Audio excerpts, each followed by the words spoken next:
For Donald Trump and the MAGA movement, the cruelty is always the point. Look at Elon Musk's time in government.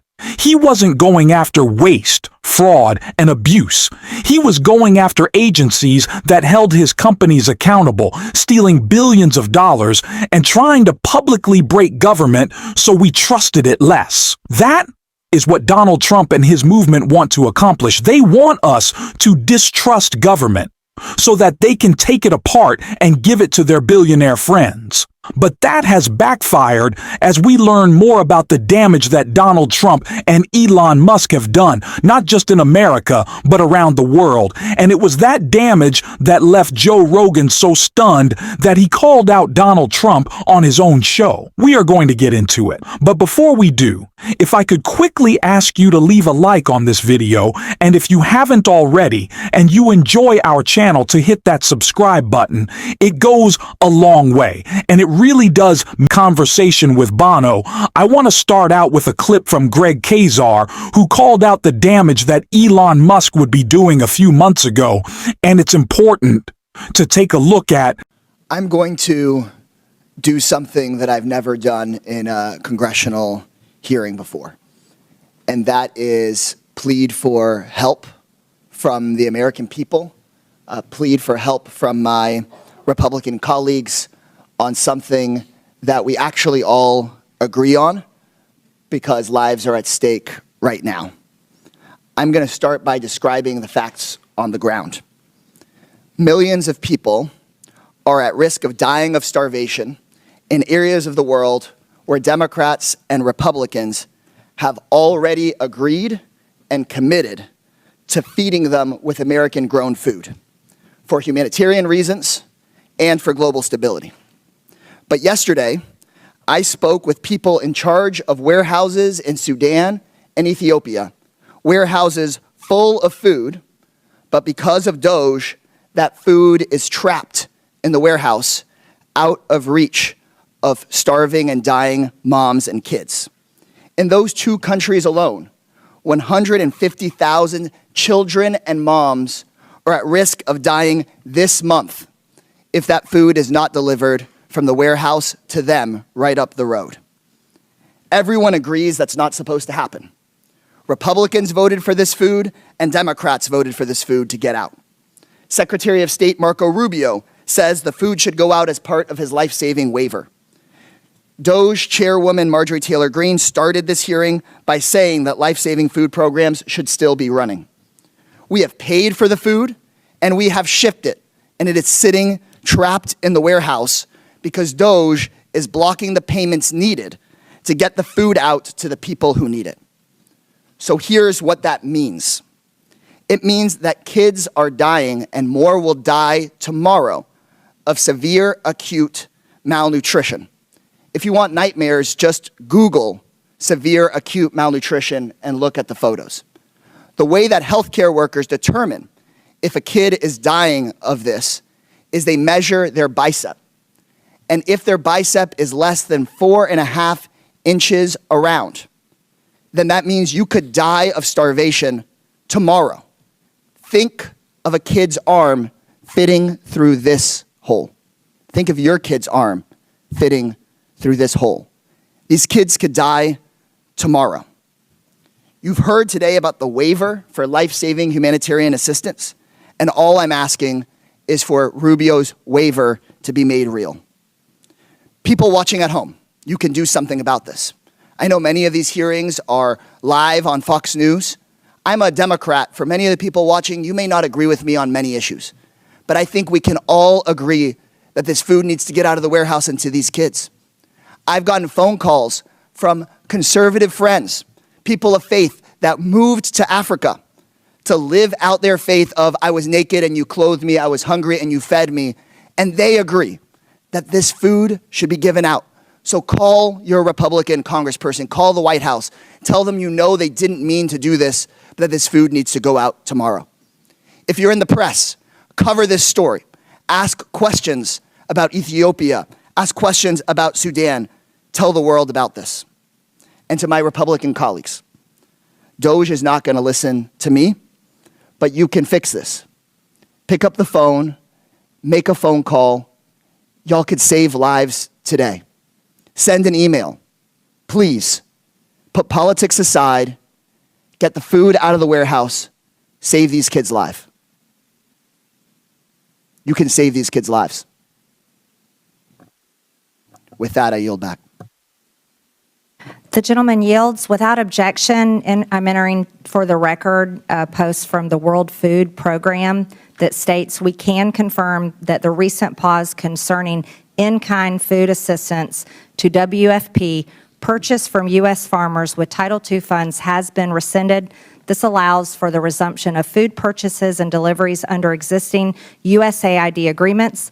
It also enables WFP to continue working with our NGO partners who play a vital role in distributing emergency food assistance to people affected by war, floods, droughts, and other disasters around the world. WFP continues to work closely with the U.S. counterparts and all our donors to ensure consistent, uninterrupted emergency food assistance to hunger hotspots that span Sudan, South Sudan, Gaza, Haiti, and other crisis areas. This is what we knew would happen. This is what we knew would happen. These were the kids that Elon Musk was stealing the most minuscule amount of funding from in the name of saving money. All the while, he takes billions of dollars from our government to build rockets that explode and fund companies that we don't benefit from. Only Elon. That's the corporate communism. Elon Musk gets the money at no risk and then makes a bunch of profit. What do we get out of it? A billionaire who has more money to spend buying up elections. Yeah, that doesn't seem like a great trade for America. And it is the human cost of the Elon Musk Doge run that is so shocking, and that Joe Rogan called out, as we can see right here. There's a lot of fraud, a lot of money laundering, but also we help the world.